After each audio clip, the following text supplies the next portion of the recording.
Well, the Ontario government is hoping some new rules on cell phone and social media use will help decrease distractions in schools. Yeah, they announced it yesterday, and starting this fall, students from kindergarten to grade 6 won't be able to use their phones in school at all. Starting in grade 7, cell phones will be banned in the classroom only. Ontario is also blocking access to all social media platforms on school networks and devices. There will be a new section on report cards telling parents about students' distraction levels in class. And along with the new restrictions on cell phones, the Ford government's also banning vaping tobacco, nicotine, and cannabis products on school grounds. Students caught carrying these products will have them confiscated, and schools will be required to notify parents. Schools will have vape detectors as well installed, along with other security measures. Now, Karen Littlewood is the president and CEO of the Ontario Secondary School Teachers Foundation. She's skeptical of the announcement and the impact it will have at schools. On paper, it looks like an increase to mental health funding, and the government's tried really hard to increase the amounts. But we are in a crisis situation in Ontario with retention and recruitment, with jobs being unfilled, with unqualified people filling in. We do need to address cell phones where a teacher uses their professional judgment and says, I'd like to use it in the class. That's great. I'm pleased that they will continue to be able to do so. When I hear the minister say he has the backs of every teacher and principal in the province, I don't know what that looks like. I look forward to him supporting people through this, but we're going to spend a lot of time policing cell phones and not teaching. And joining us now live in studio is Education Minister Stephen Lecce. Minister, thanks for making time for us. Good morning. You heard Karen Littlewood there from the OSSDF saying teachers are going to spend too much time policing and not teaching, feeling as though this was thin on details. What's your response to her? You know, first off, the policy for the government is actually about listening to teachers, listening to parents and students, that we've got to get back to the basics of education and give our frontline staff some enforcement powers and some teeth. That's the lesson learned from jurisdictions who've implemented these restrictions. We've got to better train our staff. We've got to support mental health within our schools, within our communities when it comes to accessing addiction services. We have to ensure that we're actually speaking to parents about the role they will play.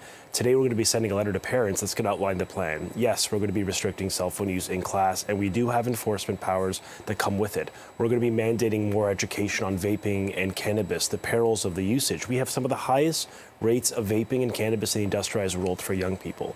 And we still have the majority of kids in Ontario not meeting the provincial math standard. So we're going to have to be bold and comprehensive and ambitious and work together as a province, that Team Ontario approach. But there's a reason why we're restricting cell phones, to have kids focus on academics. There's a reason why we're banning vapes, to deny washrooms from being a safe place to use these types of materials. And finally, we are going to remove social media, the first province to do so in Canada, from all Wi-Fi and all devices in schools. We're trying to reimagine learning by really focusing on academics and restoring discipline back into our schools, safety in our schools, and frankly, common sense. Parents want this reform. I appreciate the advice of our education partners, and we've actually created a technical working group with them to get this right, to implement this together as a province, working with parents. Students will be at the table, educators and school boards, but I want families to know that I will have the backs of staff who enforce this policy. We need a paradigm shift in how we reimagine learning in Ontario. And if kids can't do this, if we've lost the humanity involved in trying to communicate and civil discourse and debate skills and creative skills and collaboration skills, then our society is doomed. And I'm not trying to be overly existential, but honestly, we've got to get this right. And the government's brought forth a plan. The Premier gave me the mandate to bring forth an ambitious plan, and I think we've done that today.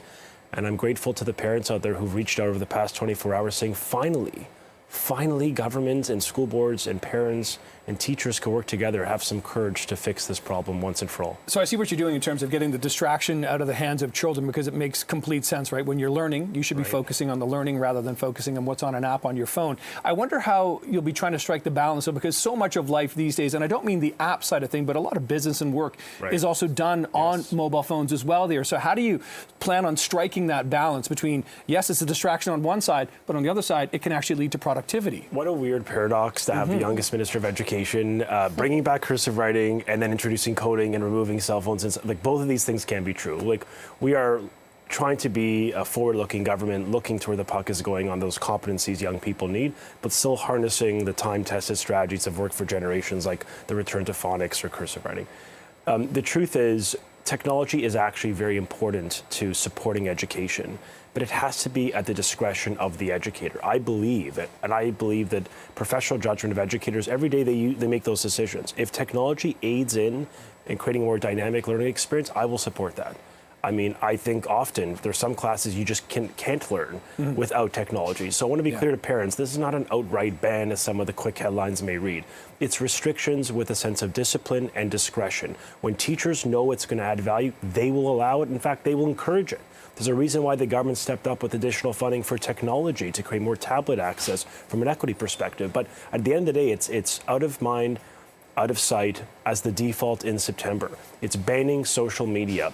Part of this policy is an explicit curriculum to young people that they can't take videos like TikTok without explicit consent of the people in it. It's removing the social media from the school experience. And frankly, it's trying to strengthen the educational policy because I think a lot of people are focusing on the enforcement. We have that as deterrent. I'm really hoping we'll never have to use those powers because parents will be on the front lines reconditioning their kids between now and September.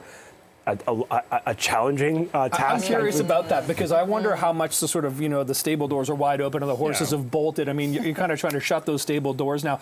I get what you're saying, and I'm a parent. I understand the importance of, getting rid of the distractions. But I think this enforcement piece could prove, especially over the first couple of months of the year, like, are you prepared for either A, the complaints from the teachers, or B, the parents? Yeah, I mean, I think look, we're going to have to work together on this and perhaps tweak it along the way based on those experiences. But the bottom line is we're bringing this forward, we're moving it forward, and we're implementing it in September. We're going to listen along the way, but we have been for 2 years. And I mean, the evidence is mounting. We have a societal opportunity and a generational opportunity to get this right. And I do believe we need to intervene.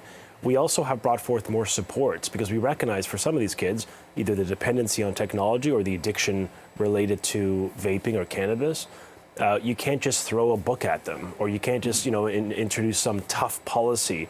You actually need to bring an element of compassion and support. And that's why we've added $17 million of funding, $15 million of which will support community-based mental health and addiction services. So from, yesterday, the Vice President of CAMH spoke at the announcement in supporting the plan to help at the early stage on the, to help with preventative education.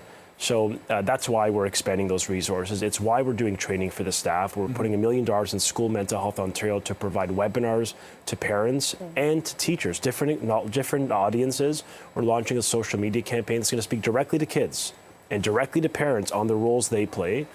Ultimately, look, this is us as a province recognizing a problem and acknowledging we need a bold plan, and we'll do everything humanly possible. We'll throw everything at this to make sure we get it right, and we try to support our kids as we go back to the basics, as we restore focus, discipline, safety, and frankly, common sense back into Ontario schools. Minister, you talked about the response from parents in the last 24 hours saying, finally. Why did it take so long to get to finally? I mean, I can't imagine it's difficult to have schools block on Wi-Fi, social media apps immediately. Yeah, I mean, honestly, that sort of was my comment when some school boards launched, like TDSB, for example, launched a large lawsuit against some of the largest social media companies on earth. It's like, but you have the power to do this right now. Opposed to litigating, why don't you act? And that's what we're doing. That's the contrast. We're trying to demonstrate that you can act. Now, to your question, it's a fair point. In 2019, the government said, look, all school boards are required to build a policy. And we will create exceptions, standard exceptions for special education, mental health, or if the child has a physical health issue, like, for example, if they're monitoring their insulin, they're diabetic, you need technology. We get that. That policy was in place in 2019. It'll remain in place today. We tried it through school boards. Some, to their credit, actually did a good job. Some individual principals, maybe they're old school, but they've applied very tough rules, and they work if the community buys into them.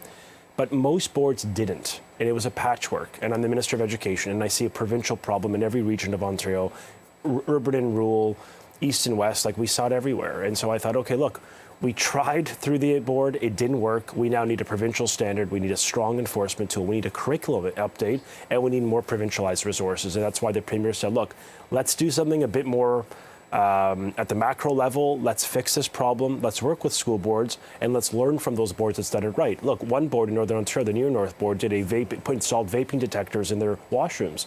It reduced suspension levels, graffiti. It reduced, most importantly, is the data point, vaping. Yeah. So we're learning lessons from jurisdictions who've done it, and maybe it was imperfect, But the goal here is to fix this problem, to work with community and to lean into the evidence. And every parent on earth recognizes we have an issue when it comes to distractions.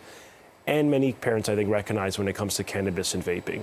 And the government has brought forth investment and a recognition. We're going to keep updating parents. It's why they're getting a letter today outlining those steps. It's why they're going to be getting a report card next year that's going to say, how your child is doing with respect to distractions and paying attention in class. I think that's an important benchmark to help create transparency of how your child is doing in class. So it's a big change. I know it's going to be challenging on the going forward, but I want to remain ambitious that if we take this Team Ontario approach and we actually work together, we can see an improvement to the lives of children and the mental health of kids. And I don't think there could be anything more important than that. Okay. Education Minister Stephen Lecce, thanks for coming in and making your case here this morning about the new policies. Appreciate the time. Thank you.